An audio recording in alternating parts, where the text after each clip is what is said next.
ગુંદા છે ને એન્ટીઓક્સિડન્ટ અને એન્ટી ડાયાબિટીકથી ભરેલ હોય છે, જેથી ડાયાબિટીસમાં, કોલેસ્ટ્રોલમાં, હૃદયને લગતી કોઈપણ બીમારીઓમાં, શરીરના દુખાવા કે હાડકાને મજબૂત કરવામાં ગુંદા ખૂબ જ ફાયદા કરે છે.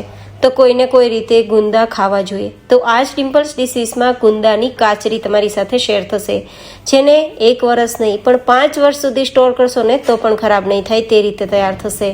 તો અહીંયા જેટલી કાચરી તૈયાર કરવી હોય ને તેટલા ગુંદા લઈ અને તેમાંથી ઠળિયા કાઢી અને ફાડા કરી લેવાના છે.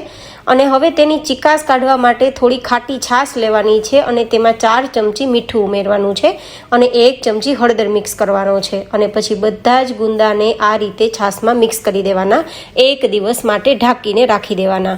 અહીંયા તમે કેરીનું જે ખાટું પાણી હોય ને તેનો ઉપયોગ કરવો હોય તો પણ કરી શકો છો, પણ મેં ખાટી છાશનો ઉપયોગ કર્યો છે.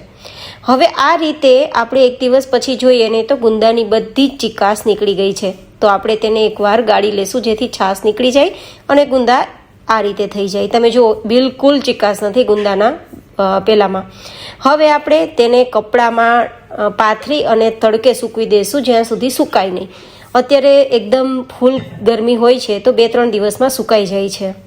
જ્યાં સુધી ક્રિસ્પી ના થાય ત્યાં સુધી સુકાવા દેવાની છે, જેથી લાંબા સમય સુધી આપણી કાચરીને આપણે સ્ટોર કરી શકીએ અને એની ટાઈમ ખાવાની ઈચ્છા હોય ત્યારે આપણે તેને તળીને ખાઈ શકીએ. રિયલી ગાઈઝ, અદ્ભુત ફાયદા કરનાર આ કાચરી એટલી ટેસ્ટી લાગે છે કે તમને વારંવાર ખાવાની ઈચ્છા થશે. તો આ કાચરી તૈયાર થઈ ગયા બાદ, આટલી ક્રિસ્પી તૈયાર થઈ ગયા બાદ ડબ્બામાં ભરીને તમે સ્ટોર કરી શકો છો. ફ્રીઝમાં રાખવાની પણ જરૂર બિલકુલ નહીં રહે.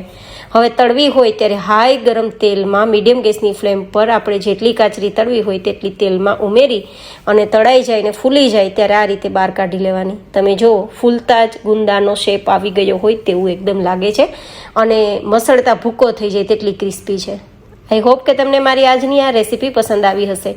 પસંદ આવી હોય તો વિડીયોને લાઇક કરજો, ચેનલને સબસ્ક્રાઈબ કરજો.